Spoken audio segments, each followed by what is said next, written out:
இரட்சகருமாகிய ஆண்டவராகிய இயேசு கிறிஸ்துவின் நாமத்தில் அந்த மாநில கூடி வந்திருக்கிற உங்களை ஒரு அன்போடு கூட வாழ்த்தி வரவேற்கிறேன்.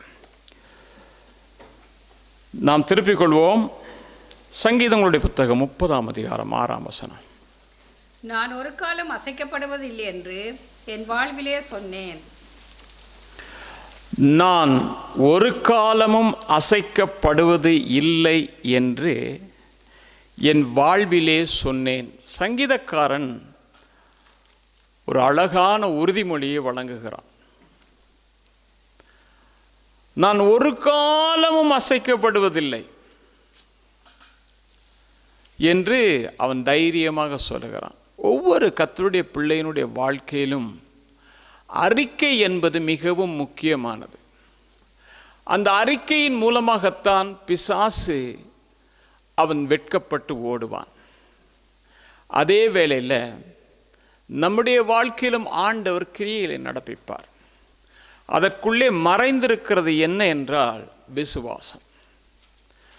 தேவ பிள்ளையை சில நேரங்களில் நம்முடைய வாழ்க்கையில் பலவிதமான சோர்வுகள், பலவீனங்கள், நிந்தைகள், அவமானங்கள் வரும் பொழுது நாம் அசைக்கப்படுகிறோம்.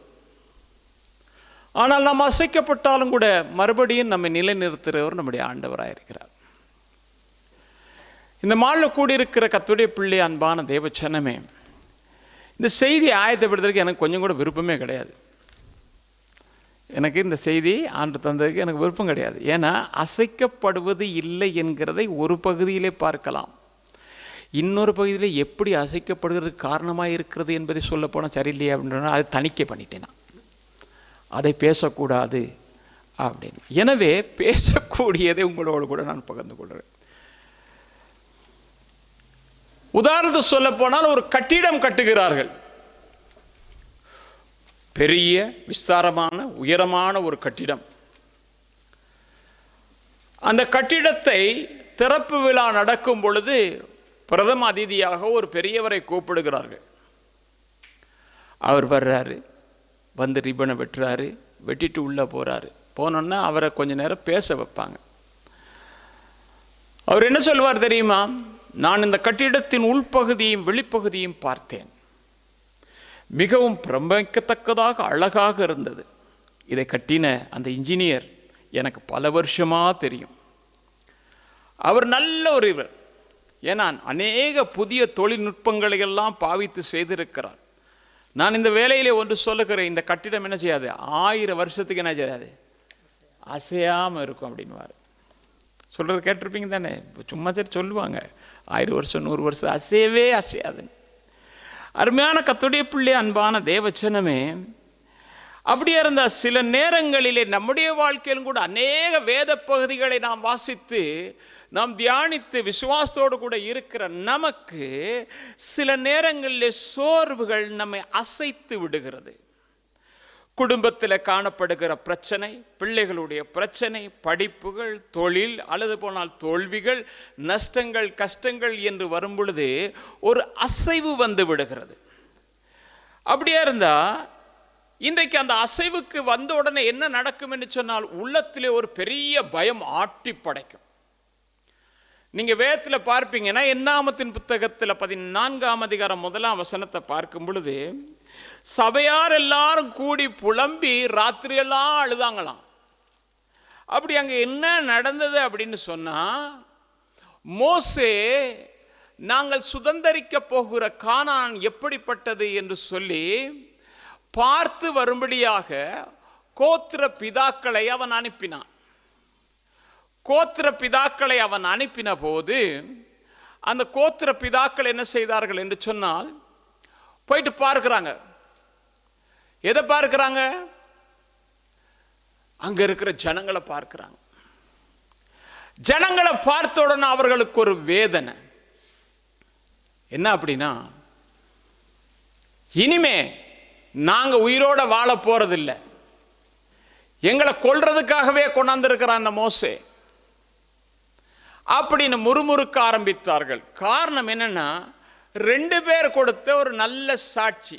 என்ன சாட்சினா, அந்த தேசத்தில் இருக்கிற ஜனங்களை நாங்கள் பார்த்தோம், அவர்கள் ராட்சதர்கள், அவர்களை நாம் வெல்ல முடியாது, அவர்களுடைய பார்வைக்கு நாங்கள் வெட்டுக்கிளிகளைப் போல இருந்தோம். பத்தாவதுக்கு எங்கள் பார்வையில் அப்படித்தான் இருந்தோம் அப்படின்னா. இதை கேட்ட உடனே இந்த 10 பேருடைய அந்த அறிக்கையை கேட்டபோது ஜனங்கள் எல்லாரும் அழ ஆரம்பித்தார்கள். அவர்கள் ஒன்றை மறந்து விட்டார்கள். எகிப்து தேசத்திலிருந்து புறப்படுகிற போது தேவன் தம்முடைய ஓங்கிய புயத்தினாலும் பலத்த கரத்தினாலும் செய்த அற்புதங்களை மறந்து போனார்கள். இஸ்ரவேல் ஜனங்கள் செங்கடல் ஓரத்திலே வந்தபோது கதறி அழுதபோது கர்த்தர் செங்கடலையே பிளந்தார் என்பதை மறந்து போனார்கள். சத்துருக்களை அதே கடலிலே மூழ்கடித்தார் என்பதை மறந்து போனார்கள். இப்பொழுது என்ன சொல்லுகிறார்கள் என்று சொன்னால், நாங்கள் இங்கே மடிய போகிறோம் என்று கூக்குரலிட ஆரம்பிக்கிறார்கள். 8ஆம் வசனத்தை நீங்க வாசித்தீங்கன்னா தெரியும். அதே கூட்டத்தோடு போன 2 பேர் அறிக்கை செய்கிறான். எப்படி என்றால், கர்த்தர் நம்மேல் பிரியமாயிருந்தால் அந்த தேசத்திலே நம்மை கொண்டு போய் பாலும் தேனும் ஓடுகிற அந்த தேசத்தை நமக்கு தருவார். அருமையான கர்த்தருடைய பிள்ளை, அன்பான தேவச்சனமே, சில நேரங்களில் நம்முடைய வாழ்க்கையிலே கேட்கிற செய்திகள் நம்மை உருக்குலைந்து போக வைக்கிறது. அவைகள் சில நேரங்களில் வியாதிகளாக இருக்கலாம், சுற்றி இருக்கிற சூழ்நிலையாக இருக்கலாம், பிரச்சனைகளாக இருக்கலாம், அல்லது உங்களை குறித்தோ உங்களுடைய பிள்ளைகளை குறித்தோ குடும்பத்தை குறித்தோ கேட்கிற காரியங்கள், அவதூறான அந்த செய்திகள் உங்களை நிலைக்குலைய வைக்கிற நேரங்களும் உண்டு. அவைகள் சோர்வை கொண்டு வருகிறது. அந்த சோர்வுகள் அப்படியெல்லாம் இருக்கும் பொழுதுதான் நம்முடைய வாழ்க்கையிலே கர்த்தர் கிரியை செய்வார் என்பதை மறந்து போகிறோம். நாம் அவிசுவாசத்திலே மூழ்கடிக்கப்படுகிறோம். ஒருபோதும் கர்த்தர் செய்த நன்மைகளை ஒரு கர்த்தருடைய பிள்ளைகள் மறக்கவே கூடாது. அவர் இப்படிப்பட்ட அற்புதங்களை செய்தார் என்று சொல்லி நினைக்கும் போது அந்த அற்புதத்தை இப்பொழுதும் செய்வார், நாளைக்கும் செய்வார் என்கிற விசுவாசம் நமக்குள்ளே வரும். அப்போஸ்தலனாகிய பவுல் விதமாக சொல்லுகிறான், நாங்கள் இருக்கிற இந்த சூழ்நிலையிலே தப்பி பிழைப்போம் என்கிற நம்பிக்கை இல்லை. அன்றைக்கு அவர் எங்களை தப்புவித்தார், இப்பொழுதும் தப்புவித்துக் கொண்டிருக்கிறார், நாளையும் எங்களை தப்புவிப்பார் என்று அவன் அறிக்கை செய்கிறான். அதுபோல கர்த்தருடைய பிள்ளைகளுடைய வாழ்க்கையில இப்படி இருக்கணும். நீங்க வேதத்தில் பார்ப்பீங்கன்னா யோசுவாவுடைய புத்தகத்தில் 18ஆம் அதிகாரம் 3ஆம் வசனத்தை வாசிக்கும் அங்க பார்க்கிறோம். ஆகையால் யோசுவா இஸ்ரவேல் புத்திரரை நோக்கி, உங்கள் பிதாக்களின் தேவனாகிய கர்த்தர் உங்களுக்கு கொடுத்த தேசத்தை சுதந்திரித்துக் கொள்ள போகிறதுக்கு நீங்கள் எந்த மட்டும் அசதியாய் இருப்பீர்கள். என்ன, ஆண்டவர் சில நேரங்களில் அநேக காரியங்களை ஆசீர்வாதங்களாய் கொடுக்கும் போது அசதியா இருக்கிறது. ஒருவேளை வேலை தேவை, ஒரு வீடு தேவை, படிப்பு, அல்லது போனால் வேற எந்த ஒரு காரியமாக இருக்கலாம், அதை தொழில் ஒன்று ஆரம்பிக்க இருக்கலாம், அதை முயற்சி செய்ய வேண்டும் என்று நினைக்கிற போது ஆண்டவராக நீங்கள் உங்கள் வாஞ்சையை நிறைவேற்றுறதுக்காக எல்லாத்தையும் ஒழுங்கு செய்திருப்பார். ஆனாலும் சில தயக்கமானது என்ன செய்கிறது என்று சொன்னால், சோர்வை கொண்டு வந்து அசதியாக செயல்படாமல் விட இருக்கிறது. ஆனால் இந்த மாலையில் கூடியிருக்கிற கர்த்தருடைய பிள்ளையே, அன்பான தேவ ஜனமே, நான் ஒன்று சொல்லுகிறேன், நம்மை அழைத்த தேவன் உண்மையுள்ளவர் என்பதை மறந்துவிட வேண்டாம். அவர் நம்மை வழிநடத்துகிறதுக்கு உண்மையுள்ளவர், நம்மை ஆசீர்வதிக்க உண்மையுள்ளவர். ஏனென்றால் உன்னை விட்டு விலகுவதும் இல்லை, கை விடுவதும் இல்லை என்று சொல்லியிருக்கிறார். அது மட்டுமல்லாமல் நீங்கள் விரும்புகிற காரியத்தை உங்களுக்கு கொடுப்பேன் என்றும் ஆண்டவர் சொல்கிறார். எனவே எப்பொழுதும் கர்த்தருடைய பிள்ளைகள் தைரியமாக, எப்பொழுதும் முன்னோக்கி போகத்தக்கதாக, எதிரி எந்த சூழ்நிலை எப்படி வந்தாலும் கூட என் தேவன் என்னோடு கூட இருக்கிறார் என்று சொல்லி செயல்பட நீங்கள் ஆரம்பித்தால் நீங்கள் செய்கிற ஒவ்வொரு காரியத்தையும் கர்த்தர் ஆசீர்வதிப்பார். அருமையான கர்த்தருடைய பிள்ளை, அன்பான தேவ ஜனமே, சில நேரங்களில் சோர்வுகள் நம்மை அசைத்து விடுகிறது. தாவீதுடைய வாழ்க்கையை நீங்க பாருங்க, புலம்பி அழுகிறான். எப்படி அழுகிறான் அப்படின்னா, ஆண்டவர் கூட மறந்துட்டாரு. நீங்க சங்கீதங்களுடைய புத்தகத்தில் 31ஆம் அதிகாரம் 22ஆம் வசனத்தை வாசிக்கும் பொழுது, உம்முடைய கண்களுக்கு முன்பாக இராதபடிக்கு வெட்டுண்டேன் என்று நான் என் மன கலக்கத்திலே சொன்னேன். ஒரு மனக்கலக்கம். அந்த நேரம் ஆண்டவரையே தூசிக்கிற மாதிரி ஒரு நிலை வந்துடும். ஐயோ, ஆண்டவர் தான் எல்லாத்தையும் மறந்துட்டார், ஆண்டவர் தான் பார்க்காம இருக்கிறார் என்று சொல்லுகிற ஒரு. ஆனால் ஒன்று என்னன்னா, நாம் ஆண்டவரை பார்க்காவிட்டாலும் ஆண்டவர் நம்மை பார்த்து கொண்டு தான் இருப்பார். ஏனென்றால் நம்மை கரம் பிடித்த கர்த்தர் நம்ம மேல் கண்ணோக்கமாக இருக்கிற வேதம் சொல்லுகிறது, தாய் தன் பாலகனுக்கு இறங்காமல் இருப்பாளோ, அவள் ஒருவேளை அவனை மறந்தாலும் கூட நான் உன்னை மறப்பதில்லை, உன் எல்லா காரியத்தையும் நான் அறிந்திருக்கிறேன், உள்ளங்கைகளிலே உன்னை வரைந்திருக்கிறேன் என்று ஆண்டு சொல்லுகிறார். உன் மதில்கள் எப்போதும் எனக்கு முன்பதாக இருக்கிறது என்று சொல்லுகிறார். அப்படிப்பட்ட தேவன் மறந்து விடுகிறவர் அல்ல. அருமையான கர்த்தருடைய பிள்ளை, அன்பான தேவஜனமே, சில நேரங்களில் திடீர்னு வியாதி வரலாம், தோல்விகள் வரலாம், நஷ்டங்கள் வரலாம். இதெல்லாம் கவனித்து பார்க்கும்போது கொஞ்சம் கொஞ்சமாக அசைவு வரும். எதில் அசைவு வருதுன்னா, விசுவாசத்தில் கொஞ்சம் அசைவு வரும். ஆண்டவரை நம்பணும், ஆண்டவர்கிட்ட ஜெபம் பண்ணணும், ஆண்டவருடைய சமூகத்துக்கு போகணும், எல்லாம் இருந்தது. அப்படின்னா ஏன் இது வரணும்? ரொம்ப பேருக்கு கேள்வி என்னென்னா, அப்படியா இருந்தால் ஏன் இது வரணும், எனக்கு இது அனுமதிக்கலாமா அப்படின்னு கேட்குறது. ஒரு இரும்பு பற்ற வச்சிருக்கிற ஒருத்தர், அவர் ஆண்டவரை பற்றி ரொம்பவும் உயர்வாக வர்றவங்ககிட்ட எல்லாம் பேசுவார். அப்போ அதில் ஒருத்தன் வந்து கேட்டிருக்கான், நீ காணாத ஆண்டவரை எவ்வளவோ பெருசாக பேசுகிறியே, அவர் பெரியவர்னு சொல்கிறியே, உன் நிலைமையே பாரு அப்படின்னு சொல்லியிருக்கான். அப்போ அவர் சொன்னாராம், கொஞ்சம் பொறு அப்படின்ட்டு ஒரு இரும்பு துண்டை எடுத்துகிட்டு வந்தாரான். பற்றையில் அதுதானே இருக்கும், கொண்டாந்து காட்டினாரான். இதை பாரு, சாதாரண இரும்பு. இந்த இரும்பு இரும்பாக தான் இருக்கும். இது ஒரு விலையேற பெற்றதாக, ஒரு பாவனைக்குரியதாக மாற்றப்பட வேண்டுமானால் நான் என்ன தெரியுமா செய்யணும்? இதை கொண்டு போய் அக்கினியில் போட்டு நல்ல கதைன்னு சகப்பாக வந்ததுக்கு பிறகு அதை தூக்கி வச்சு 2 அடி அடித்து மறுபடியும் என்ன செய்வேன்? உள்ளே போட்டு மறுபடியும் 2 அடி அடித்து தண்ணீரில் போடுவேன். தண்ணீரில் போட்டு திருப்பி எடுத்து இன்னும் 2 அடி அடிச்சுட்டு என்ன செய்வேன் தெரியுமா? இன்னொரு முறை போடுவேன். அதெல்லாம் முடிஞ்சதுக்கு பிறகுதான் அது என்ன செய்கிறதுன்னு சொன்னால் ஒரு அழகான ஒரு காரியமாக மாறுகிறது. அதுபோல அவர் சொல்றாரு, அவர் ஜெபிக்கும் பொழுது எப்படி ஜெயிப்பாராம்? ஆண்டவரே, எனக்கு என்ன சோதனை வந்தாலும் பரவாயில்ல ஆண்டவரே, என்னை கைவிடாதிரும் என்று சொல்லி ஒவ்வொரு நாள் காலையிலையும் ஜெபம் பண்ணுவாராம். என்ன நீர் அப்படியா சொல்றீங்க, இப்படியா சொல்றீங்க, அதை செய்யணும் இதை செய்யணும் இல்லை, நான் சோதனையிலே நான் ஜெயம் பெறத்தக்கதாக, எப்படிப்பட்ட சோதனை அனுமதிக்கப்பட்டாலும் சரி, நான் அதிலே ஜெயம் பெறத்தக்கதாக எனக்கு உதவி செய்யுங்கள் என்று சொல்லி. ஆனால் சில நேரங்கள் நம்முடைய வாழ்க்கையை கொஞ்சம் எடுத்து பாருங்க. கர்த்தர் எவ்வளவோ நன்மை செய்கிறோம், எப்படிப்பட்ட காரியங்கள்லாம் செஞ்சிருப்பாரு. ஆனால் சில சமயங்களில் நாம் என்ன செய்யறோம்னா, விசுவாசத்தில் ஒரு கலக்கம் வந்துடுது. விசுவாசத்தில் ஒரு காரியத்தை நாம் பார்க்கும் பொழுது, ஐயோ ஆண்டவர் எல்லாம் மறந்துட்டாரு, நான் எவ்வளோ நன்மை செய்திருக்கிறேன், எவ்வளோ காரியம் கர்த்தரை வைத்து செய்திருக்கேன், எல்லாத்தையும் மறந்துட்டாரு. கர்த்தர் மறக்கிறது இல்லை. நீங்கள் பாருங்கள், எலியாவுடைய வாழ்க்கையை நீங்கள் பார்த்தீங்கன்னா தெரியும். எலியா தீர்க்கதரிசியை குறித்து நாம் பார்க்கும் பொழுது அவன் பெரிய பெரிய பெரிய காரியங்கள் எல்லாம் செய்தான். அவன் ஜெபம் பண்ணினா வானத்தையே அடைக்க முடியும், அவன் ஜெபம் பண்ணா வானத்தை திறக்க முடியும். வேதம் அவ்விதமாகத்தான் சொல்லுகிறது. எலியா நம்மை போல பாடுள்ள மனுஷனாக இருந்து 3 வருஷம் 6 மாதம் என்ன செஞ்சான்? மழை பெய்யாதபடிக்கு வானத்தை அடைத்தான் என்று போடப்பட்டிருக்கு. அப்படிப்பட்ட ஒரு மனுஷன்.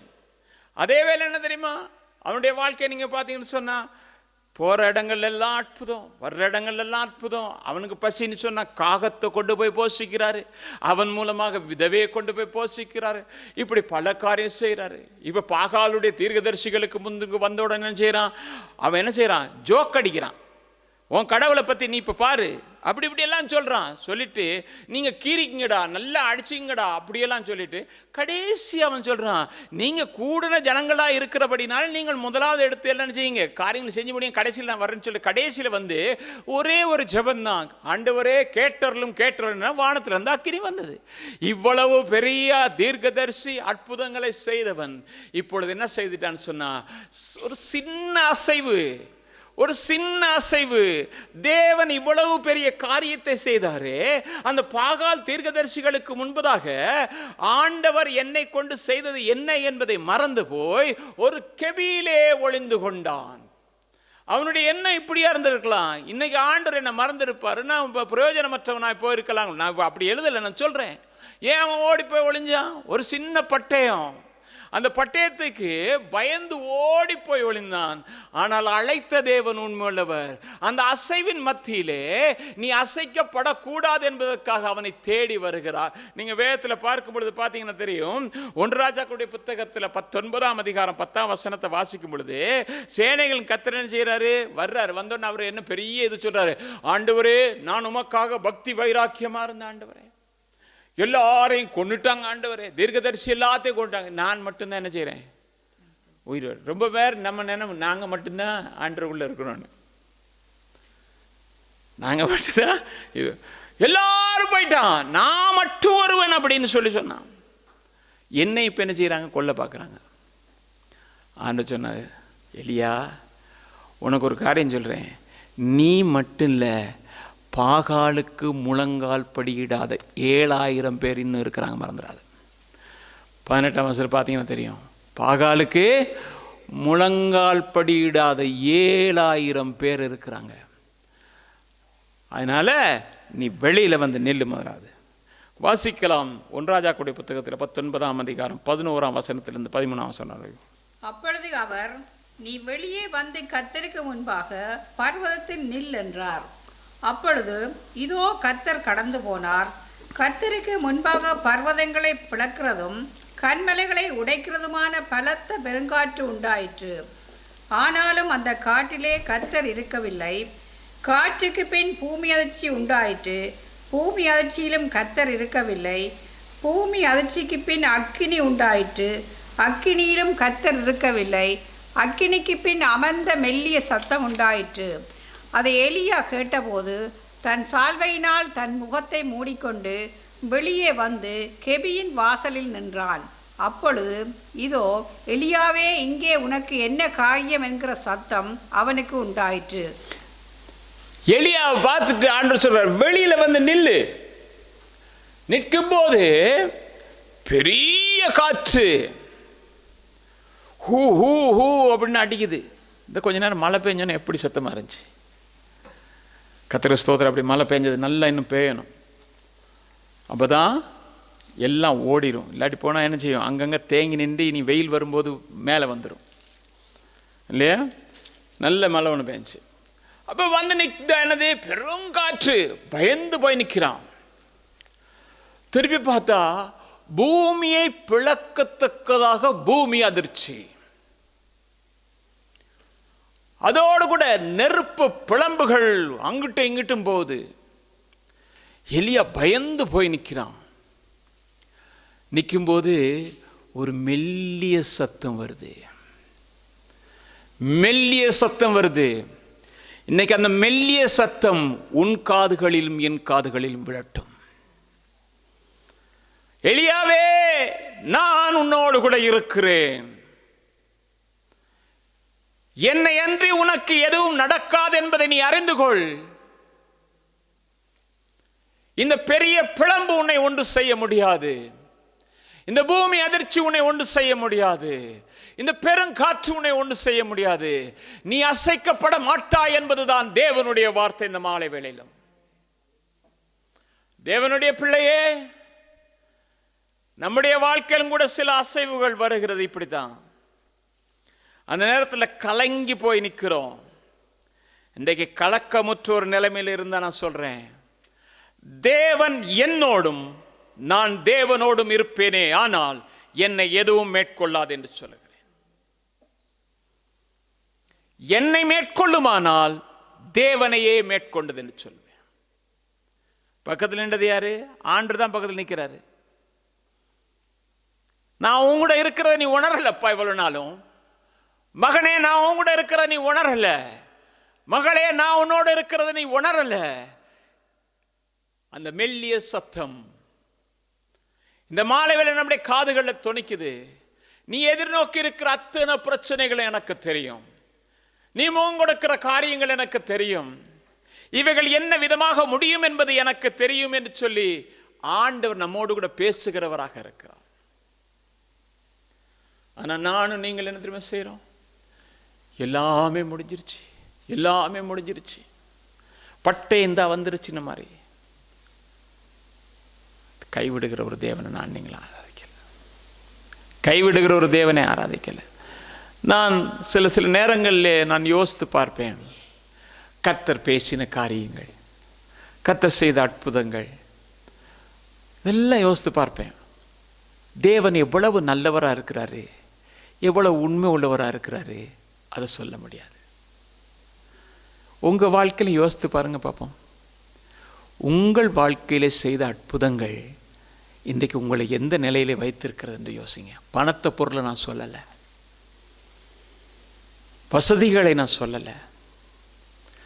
உங்கள் வாழ்க்கையில் தனிப்பட்ட ரீதியில் நீங்கள் அழுது கொண்டிருந்த நேரம் உங்கள் கண்ணீரை துடைத்தது மட்டும் நினைத்து பாருங்க. யார்கிட்ட போய் சொல்லலாம், எப்படி சொல்லலாம், எப்படி நடக்கும்? ஆனால் நீங்கள் எதிர்பாராத விதமாக உங்களுக்கு அற்புதம் நடந்தது.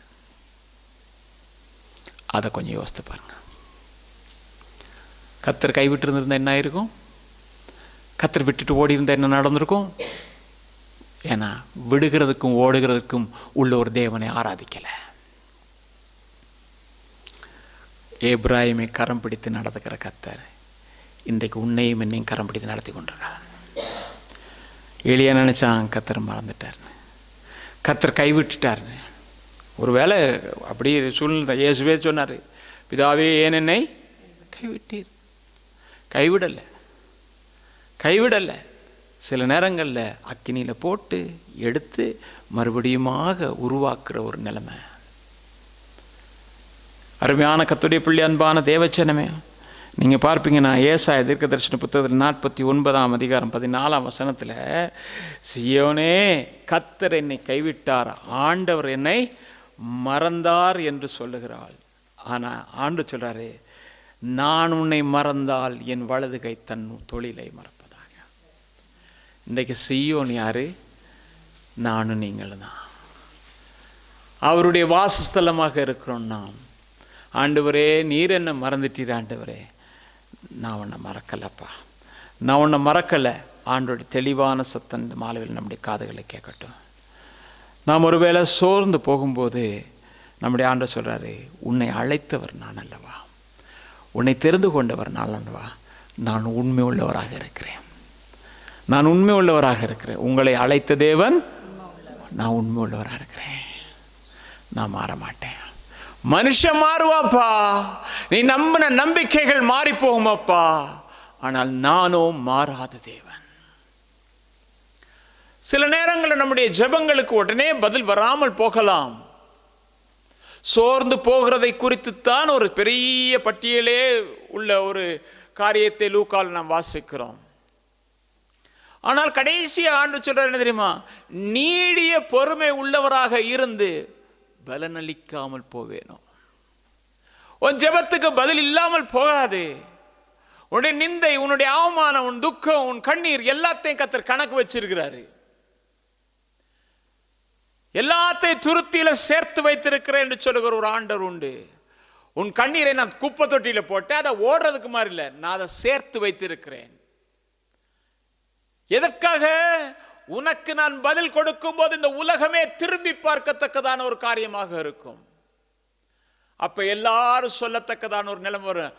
அதிசயத்தை இன்று நாங்கள் கண்டோம் அல்லவா, அதிசயத்தை நாங்கள் கண்டோம் அல்லவா என்று சொல்லத்தக்கதான ஒரு. நான் ஒன்று சொல்லுகிறேன், நான் சோர்ந்து போகலாம், நீங்கள் சோர்ந்து போகலாம், ஆனால் உங்களை அழைத்த தேவன் சொல்லுகிறது என்ன தெரியுமா? நான் சோர்ந்து போகிறது இல்லை என்று சொல்லுகிறார். நான் சோர்ந்து போகிறது இல்லை. ஏசாயா தீர்க்கதரிசன புத்தகத்தில் 40ஆம் அதிகாரம் 28ஆம் வசனத்தை வாசிக்கும் பொழுது, பூமியின் கடியாந்தரங்களை சிருஷ்டித்த கர்த்தராகிய அநாதி தேவன் சோர்ந்து போவதும் இல்லை, இளைப்படைவதும் இல்லை. இதை நீ அறியாயோ? இதை நீ கேட்டதில்லையோ? அவருடைய புத்தி ஆராய்ந்து முடியாதது. என்ன சொல்றாரு? பூமியின் கடையாந்தரங்களை சிருஷ்டித்த கர்த்தராகிய அநாதி தேவன் சோர்ந்து போவதும் இல்லை, இளைப்படைவதும் இல்லை. கேட்கிறாரு, இதை நீ அறியாயோ? நான் சோர்ந்து போகாத ஒரு கர்த்தர்ன்றதை நீ அறியலையப்பா. எந்த நேரத்தில் எந்த காரியத்தில் எப்படி செயல்பட வேண்டும் என்பதை நான் அறிவேன். பார்வோனுடைய சேனை பின்னால வரும் பொழுது ஆண்டவர் என்ன தெரியுமா செஞ்சாரு?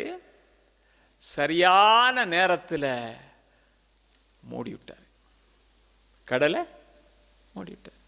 பின்னால வந்தாங்க, வந்து எவ்வளோ காரியத்தை பார்த்தாங்க. அப்படி செய்யலாம், இப்படி செய்யலாம், கம்பீரமாக சத்தம் போட்டெல்லாம் பார்த்தாங்க. டைம் வரும்போது ஆண்டவர் மூடி விட்டார். அது வரைக்கும் அவங்க என்ன செஞ்சாங்க தெரியுமா? தங்களுடையதுதான் எல்லாம், நாங்கள் ஜெயம் பெற்று விட்டோம் என்று சொல்லத்தக்கதான ஒரு நிலைமையில் இருந்தாங்க.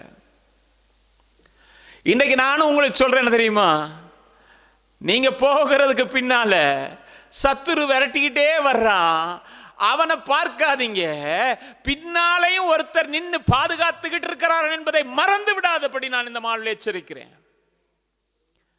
முன்னாலே போனதே தூதனானவர் பின்னால வந்து ஒன்றோடு ஒன்று ஒட்டி கொள்ளாதபடிக்கு வந்தாரு. சில நேரங்கள் அப்படியே மூழ்கடிச்சிடலான்னு நினைக்கலாம், ஆனா மூழ்கடிக்க உங்களை முடியாது, மூழ்கடிக்க நினைக்கிறவர்கள் மூழ்கடிக்கப்படுவார்கள். நல்லா புரிஞ்சுங்க அருமையான கர்த்தருடைய பிள்ளை, அன்பான தேவச்சனமே. அப்படியா இருந்தா நான் ஆரம்பத்தில் சொன்னேன், அந்த கட்டிடமானது கட்டப்பட்டிருக்கிறது வெளித்தோற்றத்திற்கும் உள்தோற்றத்திற்கும் மிக பிரம்மாண்டமாக இருந்தாலும் கூட அந்த கட்டிடத்தின் முக்கிய பகுதி என்னன்னா அந்த அஸ்திபாரம் தான். அந்த அஸ்திபாரம் தான் அந்த கட்டிடத்தை தாங்கும், அந்த கட்டிடத்தை நிற்க வைக்கும். எனவே சரியான அந்த அஸ்திபாரம் தான் நம்முடைய வாழ்க்கையிலும் நம்மை அசைக்க விடாதபடிக்கு பாதுகாக்கும். அந்த அஸ்திபாரத்தை குறித்து நாம் பார்க்கும் பொழுது ஏசாயா தீர்க்கதரிசன புத்தகத்தில் 28ஆம் அதிகாரம் 16ஆம் வசனம், ஆதலால் கர்த்தராகிய ஆண்டவர் உரைக்கிறதாவது, இதோ அஸ்திபாரமாக ஒரு கல்லை நான் சீயோனிலே வைக்கிறேன், அது பரீட்சிக்கப்பட்டதும் பிழையேற பெற்றதும் திட அஸ்திபாரம் உள்ளதுமான மூளை கல்லா இருக்கும். விசுவாசிக்கிறவன் பதறான். விசுவாசிக்கிறவன் பதறான். அந்த கல் பரீட்சிக்கப்பட்டது, பரீட்சிக்கப்பட்ட கல் விலையேற பெற்ற கல்லாய் மாறினது. அந்த கல்லை விசுவாசிக்கிறவன் பதறான். ஏனென்றால் நாங்க ஒவ்வொருவரும், நான் அடிக்கடி சொல்லுகிற காரியம், நான் விசுவாசிக்கிறவர் இன்னார் என்று மட்டும் தெளிவான அறிவும் புரிதலும் இருக்குமே, ஆனால் கர்த்தர் நம்மை ஒருபோதும் கைவிட மாட்டார். ஏதோ ஒன்று எல்லாரும் ஆண்டவரை தேடுறாங்க, எல்லாரும் ஏதோ ஒரு கூடுகைக்கு போறாங்க, நாங்களும் போகிறோம் என்கிறது அல்ல. தனிப்பட ரீதியிலே நானும் என் ஆண்டவரும் எப்படி நடந்து கொள்ளுகிறோம், என் ஆண்டவர் என்னை விட்டு விலகாத நேரங்களை சற்று சிந்தித்து பார்க்கணும். அருமையான கர்த்தருடைய பிள்ளை, அன்பான தேவஜனமே, அவர் கூடவே வருகிற ஒரு தேவன், எல்லா நேரங்களிலும் நம்மோடு கூட வருகிற தேவன்.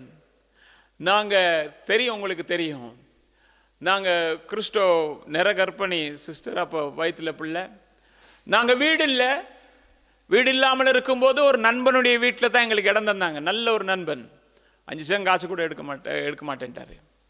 அதே வேளையில் அவர் சபைக்கும் கூட எந்த நேரம் எது சொன்னாலும், சபையில் உள்ளவங்க கேட்டாலும் கூட உதவி செய்கிறார், நல்ல உதவி செய்கிற மனப்பான்மையுடையவர்.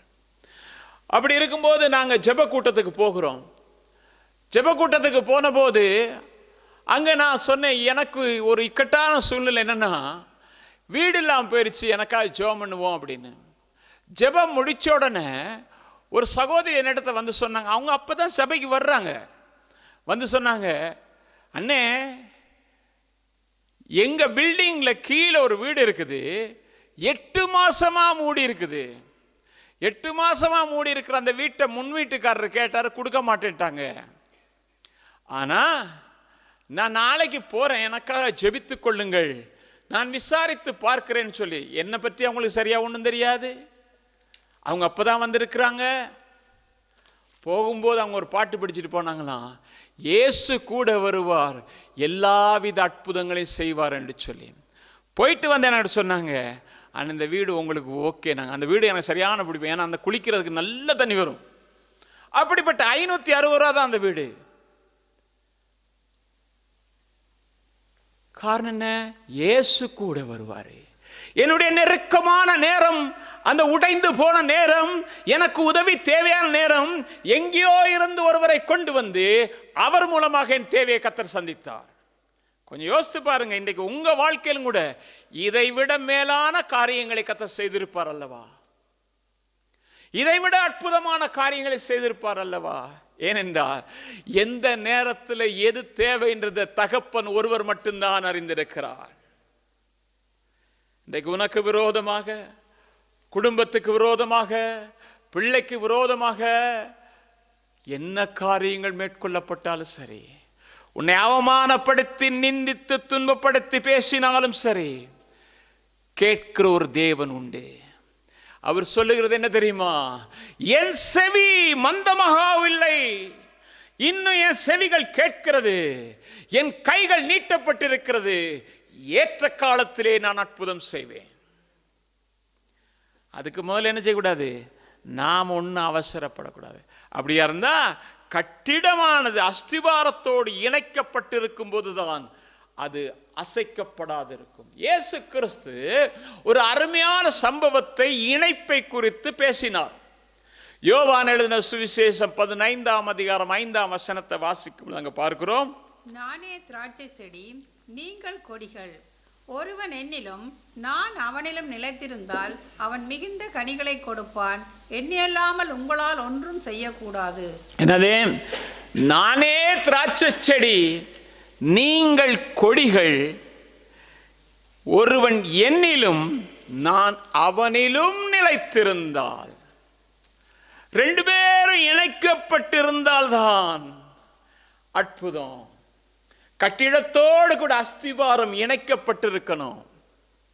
அப்பதான் பெரிய வெள்ளம் வந்தா என்ன, காற்றடித்தால் என்ன, அது உறுதியா இருக்கும். அஸ்திவாரம் தள்ளாட ஆரம்பிச்சுட்டா கட்டிடம் விழுந்து போகும்.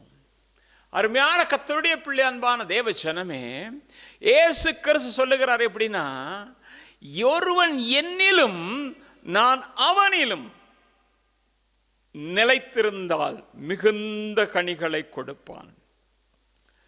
இன்றைக்கு நம்முடைய வாழ்க்கையிலும் கூட நாம் ஆண்டவரோடு இணைக்கப்பட்டிருப்போமே ஆனால் நம்முடைய வாழ்க்கையில அற்புதம் நடக்கும். ரோமர்கள் நிருபத்தில் நீங்க பார்ப்பீங்கன்னா 11ஆம் அதிகாரம் 17ஆம் வசனத்தில் வாசிக்கும் பொழுது, நீங்க எதுக்குன்னா வேருக்கும் சாரத்துக்கும் உடன் பங்காளிகளானோம். வேருக்கு எது? மரத்துல மேல கொடி வளர்ந்துகிட்டே கட கட கட கடன்னு போய்கிட்டே இருக்குது. ஆனா எங்க இருந்து தெரியுமா இதற்கு தேவையானது வருது? மண்ணுக்குள்ள இருக்கிற அந்த வேர், அந்த வேர்ல இருந்துதான் இதற்கு தேவையான சாரம் வருகிறது. இன்றைக்கு உங்க வாழ்க்கையும் செழிப்புள்ளதாக மாறணுமா இருந்தா, உங்க வாழ்க்கையும் அசைக்கப்படாமல் இருக்க வேண்டுமானால், நீங்கள் ஓங்கி வளர வேண்டுமானால், நீங்கள் வேரோடு கூட செடியோடு கூட இணைக்கப்பட்ட கொடிகளாய் இருப்பீர்கள் என்றால் உங்கள் வாழும் ஆசீர்வதிக்கப்பட்டதை நீங்கள் பார்க்க முடியும். அதோட இணைக்கப்படாட்டி போனா எல்லாம் போச்சு. உதாரணம் சொல்றேனே, இருக்கு கொடி, மாடு வந்து கடிச்சிச்சுன்னா மேல உள்ள கொடி செத்துப்போம், அப்படிதானே? ஆனா எது? வேறு சாகாது. இன்றைக்கு மாலை கூடி இருக்கிற கர்த்தருடைய பிள்ளையே, கிறிஸ்துவோடு கூட இணைக்கப்பட்ட ஒரு இணைப்பானது வாழ்க்கையில் அற்புதம் செய்யும். நீங்க ஒரு சம்பவத்தை பார்ப்பீங்கன்னு சொன்னா, யோசேப்பை குறித்து நாம் பார்க்கிறோம். யாக்கோபுடைய குமாரனாகிய யோசேப்பு, அவன் எப்படிப்பட்டவன் அப்படின்னா, தகப்பனுக்கு ரொம்ப பிரியமானவன். அவனுக்கு ஒரே ஒரு தம்பி. இந்த 2 பேரையும் தான் அவன் தாய் பெற்றது. அவங்க அப்பா அவனுக்கு பல வர்ண சட்டையெல்லாம் தைச்சு கொடுத்தாரு. தகப்பனுக்கு கீழ்ப்படிந்தவன். அது மட்டுமல்ல, தன்னுடைய சகோதரர்கள்லாம் துன்மார்க்கமான ஜீவன் ஜீவிக்கிறாங்க, அத்தனை பேரும். அவர்களோடு கூட இணைப்பை வைத்துக் கொண்டு ஒரு துன்மார்க்கமான ஜீவன் ஜீவிக்க தன்னை ஒப்பு கொடுக்காதவன் அவன். அவர்களோடு கூட பங்குதாரிகளாக மாற விரும்பாத ஒருவன் தான். இப்ப என்ன நடக்குது? தகப்பன் அவனை அனுப்புகிறான், சகோதரருடைய நலம் விசாரித்து விட்டு வா. ஆனால் இணைக்கப்படாத அவன், தன் சகோதரருடைய காரியங்களை இணைக்கப்படாத அவன் தேவனோடு கூட இணைக்கப்பட்டவனாய் காணப்பட்டான். தேவன் அவனுக்கு என்ன செய்தார் என்று சொன்னால், உன்னை நான் உயர்த்தி வைப்பேன் என்கிறதை அவனுக்கு தெளிவாக எல்லாவற்றையும் காண்பித்து கொடுத்தார். நட்சத்திரங்கள் பணிகிறது, சூரியனும் சந்திரனும் பணிகிறது. அதே வேளையில் என்ன, எல்லா அரிக்கட்டுகளும் விழுந்து கிடக்கிறது. அவனுடைய அரிக்கட்டு மட்டும் நிற்கிறது. ஒரு நாள் தேவன் என்னை இப்படி உயர்த்துவார், நான் அசைக்கப்படாதபடிக்கு தெளிவாக நிற்பேன் என்கிறது அவனுடைய உள்ளத்திலே இருந்த ஒன்று. இது உங்ககிட்ட இருக்குதா? இன்னைக்கு இருக்குதா? கர்த்தர் என்னை உயர்த்துவார், என் பிள்ளையை உயர்த்துவார், நான் உயர்த்தப்படுவேன். இருக்கா? உயர்த்துவார். கர்த்தர் எதையும் பார்க்கறது இல்லை, எந்த தேசத்துக்காரன் பார்க்கறது இல்லை, எந்த மொழிக்காரன் பார்க்கறது இல்லை. ஏனென்றால் எல்லாருக்காகவும் தம்முடைய இரத்தத்தை சிந்தினவர் அவர். எனவே அவர் யாரையும் பட்சபாதம் பார்க்கிற தேவன் அல்ல. இப்ப என்ன நடக்குது? போனா சகோதரர்கள் பார்க்கிறாங்க, அடே எங்களை பத்தி அப்பா கிட்ட போட்டு போட்டு கொடுத்தியா? ஒருத்தர் அடைகிறான், சும்மா இருப்பானா? கையில கிடைச்சிட்டா பந்து மாதிரி விளையாடுறான். பத்தாவதுக்கு எவ்வளவு கோபம் இருந்திருக்கும், அவன் சட்டையவே கிழிக்கிறாங்க. கிழிச்சா கெஞ்சிறான், நான் இனிமே போய் சொல்ல மாட்டேன், நீ இனிமே சொல்றதுல தான் எங்களுக்கு ஆபத்து வரும் அப்படின்னு நினைச்சு அடிச்சிருப்பான். அடி. அதுக்கு பிறகு தூக்கி அங்க ஒரு கிணத்துல போடுறான், இனிமே நீ வெளியிலவே வர முடியாது, தாகம். அதுக்கு பிறகு அவன் விற்கப்படுகிறான். இயேசு கிறிஸ்துவுக்கு ஒப்பனையான சத்தியமாக இருந்தாலும் கூட நேரடியாக அவனை வைத்து நான் இந்த காரியத்தை உங்களோடு கூட பகிர்ந்து கொள்கிறேன். அங்க என்னது? போத்திபார் வீட்டுக்கு போனோன்னு ஏதோ தப்பிச்சோம் பழச்சோன்னு நிம்மதியா ஒரு நேரம் சாப்பிட்டு தூங்குறதுக்கு ஒரு வழி வந்துருச்சு. ஆண்டவர் எனக்கு உதவி செய்துட்டாருன்னு நிம்மதியா இருக்கிறான். ஆனா அது சொற்ப காலமாக தான் இருந்தது. என்னது? செய்யாத ஒரு குற்றத்தை அவன் மேல் பழி சுமத்தி அவனை சிறைச்சாலைக்குள்ள கொண்டு போய் விடுறான். சிறைச்சாலைக்குள்ள போனா நீங்க நினைக்கிறீங்களா சும்மா இருப்பாங்கன்னு? பழைய ஆட்கள்லாம் சும்மா இருப்பாங்கன்னு நினைக்கிறீங்களா? அங்க இருக்கிறவன் பார்த்துருப்பான். போர்த்திபார் அங்கிட்டு பார்க்குறாருன்னு தெரிஞ்சோன்னு, இங்கே வா, நீ எபிரேயன் தானே, ஐயா எவ்வளவு உன்னை நல்லா வச்சிருந்தார் தெரியுமா, உன்னை புள்ள மாதிரிலே வச்சிருந்த, அந்த வீட்டுக்கே துரோகம் பண்ணியாடா, ஒரு அடி. ஏன்? அவர் கண்ணில் இவருக்கு இடம் கிடைக்கணும். சில நேரம் அப்படியெல்லாம் நடக்கிறது தானே. உன்னை பார்த்தாலே தெரியுது, முழிக்கிற மொழியை பார்த்தாலே தெரியுது, நீ செஞ்சிருப்படா. அவன் என்ன தெரியுமா சொல்றான்? இவ்விடத்திற்கு நான் வருகிறதுக்கு எந்த தவறும் செய்யலை. அப்படிதான் வேதத்தில் போடுது, இவ்விடத்துக்கு வர்றதுக்கு நான் ஒண்ணுமே செய்யலை. ஆனா என்ன நடக்குது? சிறைச்சாலைக்குள்ள இருக்கும்போது இரும்பினால் அவன் அடைக்கப்பட்டு அவன் என்ன செய்கிறான்? வசனத்தினாலே புடமிடப்பட்டு கொண்டிருக்கிறான். அவன் பிராணன் இரும்பிலே அடைக்கப்பட்டு அவன் என்ன செய்கிறான் என்றால் வசனத்தினாலே புடமிடுகிறான். கர்த்தருடைய வசனம் அவன் தேற்றி தேற்றி தேற்றி தேற்றி தேற்றி அவனுக்கு சாரத்தை கொடுத்து கொடுத்து கொடுத்து இப்ப கனி கொடுக்கிற ஒரு ஜீவியத்துக்குள்ளே வந்து கொண்டிருக்கிறான். நம்முடைய வாழ்க்கையிலும் கூட வருகிற பாதைகள் இப்படியெல்லாம் இருக்கும்போது ஒன்றை மறந்து விட வேண்டாம். உன்னையும் என்னையும் என்ன செய்கிறார் என்றால் கர்த்தர் தம்முடைய வசனத்தினாலே புடமிட்டு கொண்டிருக்கிறார். நானும் நீ கனி கொடுக்க வேண்டும் என்கிறதற்காக. சரின்னு சிறையில் இருக்கும்போது இத்தனை அடிச்சவன் எல்லாம் இருக்கிறான். நம்ம என்ன செய்வோம்? முகத்தை கூட பார்க்க மாட்டோம். பார்ப்பீங்களா? நீங்களாம் பார்ப்பீங்க. நீங்கள் பார்க்குற பார்வையே பார்த்து உங்களுக்கு இருக்கிற தெய்வீகம் எனக்குன்னா கிடையாது. அவனை பார்த்தாலே நான் பிடிக்காது. என்னை அடிச்சல்ல, சரி என்னைக்காவது ஒரு நல்ல நாள் வரும். ஆனால் பாருங்க, இப்போ வசனம் புடமிட்டதுனால பார்க்குறான், 2 பேர் கவலையோடு இருக்கான். யார்? இவனுக்கு அடித்தவன் 2 பேராக தான் இருக்கும். கவலையோடு இருக்கிறான். ஏன் பெரிய எடுத்த ஆட்கள்லையே அவங்க போய் கேட்குறான், என்ன நீங்கள் கவலையோடு இருக்கிறீங்க கேட்டானா? ஏன்னா பானபாத்திரக்காரனும் சுயம்பாகி 2 பேரும் இங்கே அரசாங்க உத்தியோகம், பெரிய இடத்த ஆட்கள். யோசேப்பை போட்டு பந்தாடி இருப்பான். இப்போ 2 பேர் இருக்கிறான். எனக்கு அன்னைக்கு அடித்ததுனால கர்த்தர் உனக்கு கொடுத்த தண்டனை தாண்டா உன் முகத்திலே தெரியுது, நீ துக்கத்தோடு இருக்கிற. நம்ம அப்படிதான் சொல்லுவோம், சொல்ல மாட்டீங்க நீங்க, நான் சொல்லுவேன். கர்த்தர் தான் உனக்கு கொடுத்துருக்காரு இந்த தண்டனை. சில நேரம் நானும் கோவத்தில் சில நேரம் பேசியிருக்கிறேன், இல்லைன்னு சொல்ல மாட்டேன். போறான், என்ன நீங்க கவலையா இருக்கிறீங்க? என்ன ஏன் தெரியுமா? வசனம் புடமிட்டிருக்கு. வசனம் உள்ள வச்சு புடமிடுது.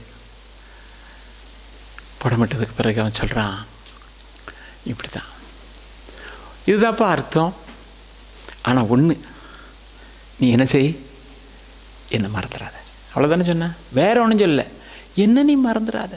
அவன் என்ன தெரியுமா, யோசேப்பு நான் ஒன்று எப்படிப்பா மறப்பேன், இவ்வளோ காரியத்தை அழகாக சொன்னிடப்பா, நான் போனோன்னு ராஜாவுக்கு எப்படியாவது ஒன்றை சொல்லிட்டு தான் மற்ற வேலையை தொடங்குன்னு சொல்லியிருப்பான். நம்மகிட்ட அப்படி தான் ரொம்ப பேர் சொல்கிறது, நான் என்ன காரணத்தை கொண்டு உங்களை மறக்க. அவன் தான் முதலாவது மறக்கிறவன், தீங்கு செய்கிறவனே அவன் தான். உங்களை மறக்கவே மாட்டேன். அப்பா மறந்தேன்னா, அம்மா மறந்தேன், ஆண்டவனை மறந்தாலும் உங்களை மறக்க மாட்டேன். கொஞ்சம் கவனமாக இருக்கணும் அந்த மாதிரி இடங்கள்ல. உடனே அவனும் மறந்துட்டான். ஆனாலும் யோசேப்பு ஆண்டரோடு கூட தொடர்பு வச்சுக்கிட்டே இருந்தான். வெளியில் வந்தான். வந்ததுக்கு பிறகு சிங்காசனத்துக்கு வந்த உடனே இப்போ அவன் எப்படி மாறினான்றதை கொஞ்சம் நாம் பார்ப்போம். வாசிங்க ஆதியாமத்தின் புத்தகத்தில் 49ஆம் அதிகாரம் 22 24 வரைக்கும். யோசேப்பு கணிதரும் செடி, அவன் நீரூற்றண்டையில் உள்ள கணிதரும் செடி, அதன் கொடிகள் சுவரின் மேல் படரும். வில்வீரர் அவனை மனவடிவாக்கி அவன் மேல் எய்து அவனை பகைத்தார்கள். ஆனாலும் அவனுடைய வில் உறுதியாய் நின்றது. அவன் புயங்கள் யாக்கோபுடைய வல்லவரின் கரங்களால் பலத்தன. இதனால் அவன் மேய்ப்பனும் இஸ்ரவேலின் கன்மலையும் ஆனான். என்னது, அவன் எப்படி இப்படி பலத்தானா? யாக்கோபுடைய வல்லவருடைய கரங்களினாலே அவன் பலத்தான். அவன் யாரு? நீரூற்றண்டையிலே நாட்டப்பட்டவன். இப்ப என்ன நடக்குது? கொடி சுவர் மேல படருது. பார்க்கிறாங்க, எவ்வளவு அழகாக இது படர்ந்திருக்கிறது, எவ்வளவு அழகாக இருக்கிறது. அருமையான கர்த்தருடைய பிள்ளை, அன்பான தேவஜனமே, இன்றைக்கு உன்னுடைய வாழ்க்கையின் கூட எங்கேயோ உன்னை அவமானப்படுத்தி உன்னை எழும்ப விடாதபடிக்கு அப்படியே இருக்கிறது. அல்லது போனால் உனக்குள்ளேயே ஒரு காரியம் இருக்கிறது, எனக்கு இனி வாழ்க்கையில என்ன நடக்க போறது என்று தெரியாதுன்னு சொன்னாலும் ஆண்டவருடைய வார்த்தையை நான் இப்ப சொல்லுகிறேன். நீ நீரொற்றண்டையிலே நாட்டப்பட்ட ஒரு நல்ல மரமாக, அதற்கு நல்ல இணைப்பாக இருப்பாய் என்று சொன்னா, வேருக்கும் சாரத்துக்கும் பங்குள்ளவனாய் இருப்பாய் என்று சொன்னா, உன்னை கொடியாக ஆண்டவர் சுவர் மேல் படரச் செய்ய உண்மையுள்ளவராக இருக்கிறார் என்று சொல்லுவேன். அப்ப என்ன நடக்குது? வில்வீரர் பார்க்கிறாங்க, அடே இது இருக்குது. வில்வீரர் அவனை எய்து அவனை பகைத்தார்கள். ஆனாலும் அவனுடைய வில் உறுதியாய் நின்றது. எப்படி உறுதியாய் நின்றது? யாக்கோபுடைய வல்லவருடைய கரத்தினாலே அவன் பலப்பட்டான். இன்றைக்கு எத்தனை வில் உன்னை நோக்கி வந்தால் என்ன, அம்புகள் வந்தால் என்ன, பட்டயங்கள் வந்தால் என்ன, நான் சொல்றேன், நீ உறுதியா தான் நிக்கிற. நீ உறுதியா தான் நிக்கிற. எப்படி அந்த உறுதி வந்தது தெரியுமா? என் தேவன் எனக்காக நிற்கிறார் என்பதுதான். அருமையான கர்த்தருடைய பிள்ளை, அன்பான தேவஜனமே, இப்ப அதனால என்ன ஆயிட்டாமே, அந்த உறுதியாய் நின்றதுனால மேய்ப்பனாகிட்டான். அதே வேளையில இஸ்ரவேலின் கண்மலையும் ஆயிட்டான். யாக்கோபுடைய சகோதரர்கள் வர்றாங்க, வந்து எல்லாம் கேட்டோம், நடுங்கி பயந்து போனா. நாங்க நினைக்கலையே, வந்தும் பொய்யத்தானே சொன்னோம், பொய் சொல்லி இப்ப மாட்டிக்கிட்டோமே அப்படின்ற ஒரு பயத்தோட இருக்கிறான். என்ன தெரியுமா சொன்னா? என்னை விற்று போட்டதற்காக நீங்க என்ன செய்யாங்க? விசாரப்பட வேண்டாம். உங்களை ஜீவ ரட்சணியம் செய்யும்படியாக ஆண்டவர் என்னை முன்குறித்து இங்கே அனுப்பியிருக்கிறார். எப்படி நடந்தது? இரும்பிலே அடைக்கப்பட்டு வசனம் புடமிடப்பட்ட போது இப்பொழுது கனி கொடுக்க ஆரம்பிக்கிறது. அப்ப என்ன நடக்குது? இப்ப என்னது? மேய்ப்பனாகிட்டான். மேய்ப்பனானதுக்கு பிறகு என்னது? அது கண்மலையாக மாறுகிறது. கண்மலையில் என்ன வரும் அப்படின்னா, கண்மலையிலே தங்குகிற புறாக்கள், கண்மலையை தேடி வருகிற குளிமுசல்கள் எல்லாம் வருது. அருமையான கர்த்தருடைய பிள்ளை, அன்பான தேவஜனமே, உன் வில் உறுதியாக நிற்கத்தக்கதாக எந்த சூழ்நிலை, எந்த போராட்டங்கள் வரும் பொழுதும் கூட நீ அப்படியே அசைக்கப்படாதபடிக்கு நீ கர்த்தருடைய பிள்ளை என்பதை உறுதியாக காட்டும் பொழுது உன்னை ஒரு மேய்ப்பனாக, உன்னை ஒரு கண்மலையாக கர்த்தர் மாற்றுகிறார். அப்பொழுது புறாக்கள் வருகிறது, அப்பொழுது குளிமுசல்கள் வருகிறது. எதற்கென்றால் உன்னிடத்திலே அடைக்கலம் தேடி வருகிறது என்று சொல்லுகிறேன். இன்றைக்கு உனக்கு விரோதமாக போனவங்க கூட உங்ககிட்ட அடைக்கலம் தேடி வருவாங்க. ஏனென்றால் நீ ஆராதிக்கிறவர் பெரியவர். அருமையான கர்த்தருடைய பிள்ளை, அன்பான தேவஜனமே, அதான் சங்கீதக்காரன் சொல்றான்.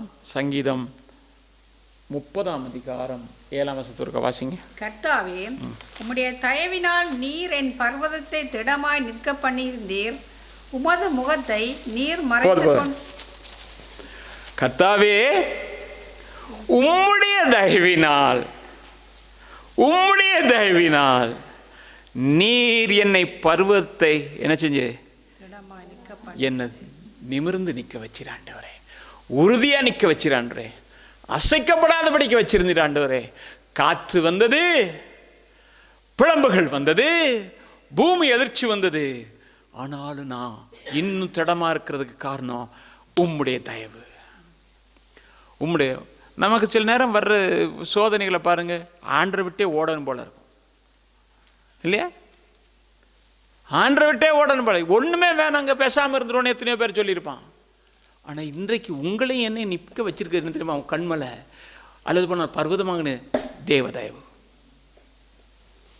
அந்த தேவனுடைய தயவு தான்.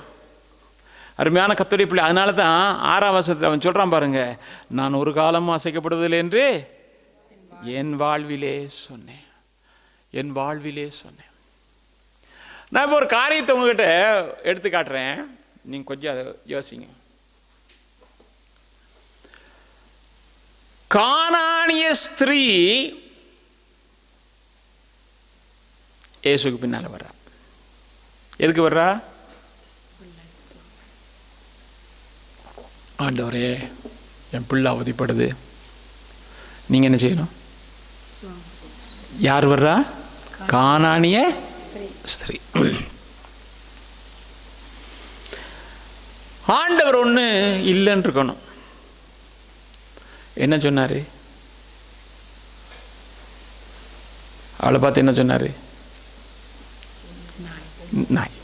அவ்வளவுதானே சொன்னாரு. பிள்ளைகளின் அப்பத்தை நாய்க்குட்டி. அப்ப நீ யாரு? நாய். இப்படி ஒரு சூழ்நிலையில சொல்லுவோமே, நமக்கு தெரிஞ்ச ஒரு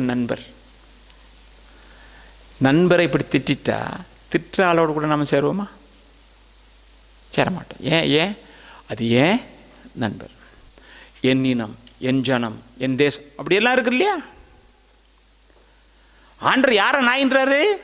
கானானியர்களை நாயின்றார், அப்படித்தானே?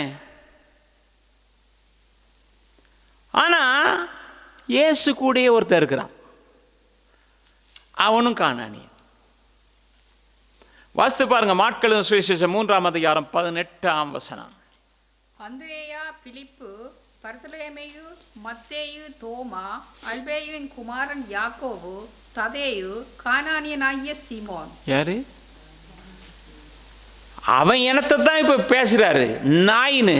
அப்ப இவனு யாரு? சும்மா ஒரு கணக்குக்கு தான் கேட்கிறேன். இவனு யாரு? என்ன? எங்களை பார்த்து நீங்க நாயின்னு. அது பர்வதம், அது கண்மலை, அது அசைக்கப்படாது. நான் ஆராதிக்கிற ஆண்டவர் யார் என்பதை அறிந்திருக்கிறேன், யாரை நான் பின்பற்றுகிறேன் என்று அறிந்திருக்கிறேன். அப்படித்தானே? அவனு கானானியன் தான். எங்களை பார்த்தா சொல்றீங்க. அது புடமிடப்பட்டுருச்சு, அது வசனத்தினால புடமிடப்பட்டுருச்சு. இயேசுவோட இருந்த உடனே அது நீரூற்றண்டையிலே நாட்டப்பட்டதுனால இப்ப அது கனி கொடுக்கிற சுபாவத்துக்கு வந்துருச்சு. நம்ம மாதிரி ஆட்களுக்கு சொல்லி இருக்கணும், பார்க்க என்ன ஆயிருக்கும். 11 பேரையும் கூட்டிட்டு போயிருப்பேன். இன்னைக்கு எனக்கு சொன்னார், நாளைக்கு உங்களுக்கு சொல்லுவார்.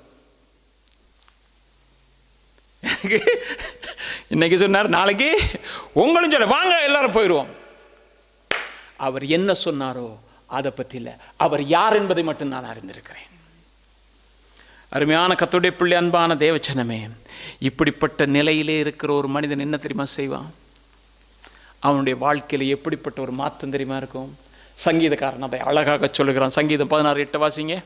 கர்த்தரை எப்பொழுதும் எனக்கு முன்பாக வைத்திருக்கிறேன், அவர் எனது வலது பார்சத்தில் இருக்கிறபடியால் நான் அசைக்கப்படுவதில்லை. கர்த்தரை நான்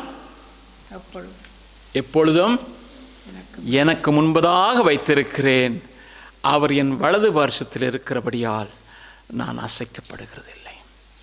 அருமையான கர்த்தருடைய பிள்ளையே, பவுல் இதை கொஞ்சம் அழகாக சொல்கிறேன். எப்படி தெரியுமா?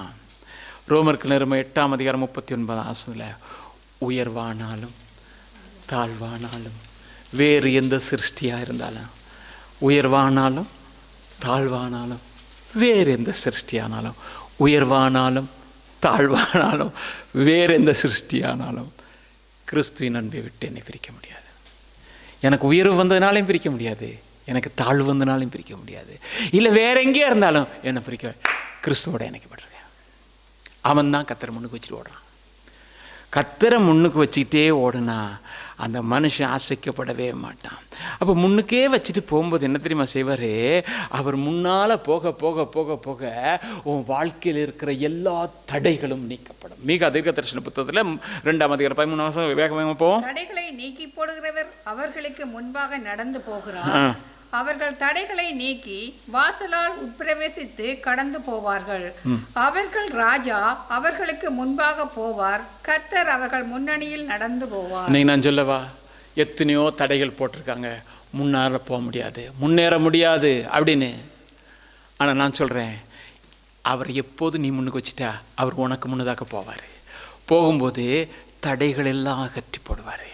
நீங்கள் பார்த்தீங்கன்னா எரிகோவை ஒரு காரியம் செஞ்சுன்னா, யோசுவா 6:1 நீங்கள் வாசிக்க முடியும். பார்த்தீங்கன்னா உள்ளே போக முடியாது, வெளியே வர முடியாது, ஒரு பெரிய தடை அடைக்கப்பட்டிருக்கிறது.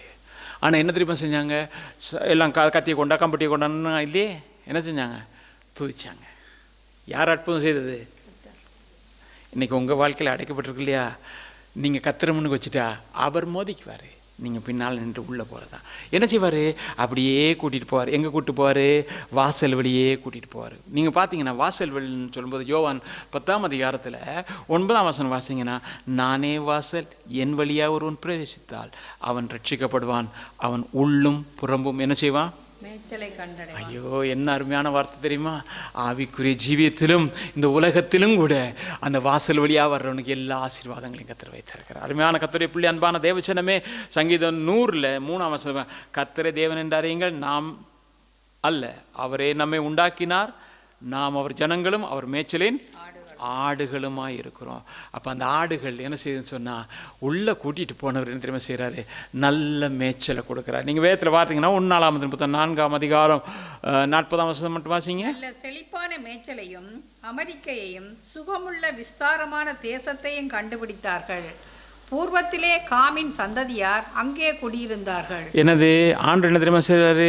தடையை நீக்கி போடுற வாசல் வழியை உள்ளே கூட்டிகிட்டு போகிற. வாசல் வழியை உள்ளுக்கு போனால் என்ன நடக்குதுன்னு சொன்னால், அங்கே நல்ல மேய்ச்சல் இருக்குது, நல்ல ஆடுகளுக்கு நல்ல மேய்ச்சலை கொடுக்குறாரு. மேய்ச்சலை கொடுத்தோன்னா என்ன நடக்குதுன்னு சொன்னால், அதுக்கு அமெரிக்கை சுகம் 2 இருக்கா? அமைதி வந்துடும். இன்றைக்கி கொந்தளிக்குதா? தத்தளிக்குதா? பயம் இருக்குதா? ஆண்டு கரம் பிடிச்சிங்க, அவர் உங்களுக்கு முன்னதாக வச்சுட்டிங்கன்னா அவர் போகிறாரு. போனோன்னே நல்ல மேய்ச்சலை கொடுக்குறாரு, கொளுத்த கன்றுகளாய் மாற்றுவார். குடும்பத்தில் ஆசீர்வாதம், வேலை செய்கிற இடத்துல ஆசீர்வாதம், பிள்ளைகளுடைய படிப்பில் ஆசீர்வாதம், எல்லா இடத்துல நிறைவான ஆசீர்வாதத்தை கற்றுக் கொடுப்பார். அதோடு கூட என்ன அமைதியை கொடுப்பார். சிலருக்கு என்னதான் இருந்தாலும் அமைதியே இருக்காது, ஆனால் அந்த அமைதியை கொடுக்குறவர் அவராக இருக்கிறாரு. அவரை முன்னுக்கு வச்சுட்டா நான் இருக்கிறேன்ற ஒரு அமைதி. அடுத்து என்ன தெரியுமா? சுகம். இன்றைக்கி எப்பேற்பட்ட வியாதியாக இருந்தாலும் சரி, வாசல் வழியாக உள்ளே போகும்போது தேவன் சுகத்தை கொடுக்குறாரு. தெய்வீக சுகம் இன்றைக்கும் இருக்கிறது நான் சொல்வேன். நான் அடிக்கடி சொல்கிறது, தெய்வீக சுகம் இருக்கிறது. அருமையான கர்த்தருடைய பிள்ளை, அன்பான தேவச்சனமே, அப்போ செழிப்பான மேய்ச்சலை கொடுக்குறது மட்டுமில்ல, அவன் என்ன செய்வானா? கர்த்தரை நம்பணும். கர்த்தரை நம்புகிறவன் செழிப்பான் என்று நீதிமொழியுடைய புத்தகத்தில் 28:25 வாசிக்கும் பொழுது, கர்த்தரை நம்புகிறவனோ செழிப்பான். செழிப்பு எப்போ வரும்? கர்த்தரை நல்லா நம்பணும். கொளுத்த கன்றுகளாக மாறணும் இருந்தால் கர்த்தரை பூர்ணமாக விசுவாசிக்கணும். பூர்ணமாக விசுவாசி. அருமையான கர்த்தருடைய பிள்ளை, அன்பான தேவச்சனமே, அடுத்தது நம்முடைய வாழ்க்கையில் செழிப்பு எப்போ வரும்ன்றதை மட்டும் சொல்லிட்டு முடிக்கிறேன். ஏசாயா தீர்க்கதரிசன புத்தகம் 32:15 வாசிங்க. உன்னதத்திலிருந்து நம்மேல் ஆவி ஊற்றப்படும் மட்டும் அப்படியே இருக்கும். நல்ல கவனிங்க. உன்னதத்திலிருந்து ஆவி ஊற்றப்படும் மட்டும் அப்படியே இருக்கும். அப்பொழுது வனாந்தரம் செழிப்பான வயல்வெளியாகும். அப்பொழுது வனாந்தரம் செழிப்பான வயல்வெளியாகும். செழிப்பான வயல்வெளி காடாக போதும். காணப்படும். எப்ப உன்னதத்திலிருந்து ஆவி ஊற்றப்படும் பொழுது வனாந்தரம் செழிப்பான வயல்வெளியாக மாறும் பொழுது மேய்ச்சலை கத்தரங்க கொடுக்கிறார். நம்ம எல்லாரும் எழுந்திருப்போமா? ஆண்டவரே, எத்தனையோ உபத்திரவங்கள் பாடுகள் எல்லாம் வந்த போது கூட அசைக்கப்படாதபடிக்கு உறுதியாய் நிற்க உம்முடைய பலத்தை தந்தீரே, அதுக்காக ஸ்தோத்திரம் ஆண்டவரே.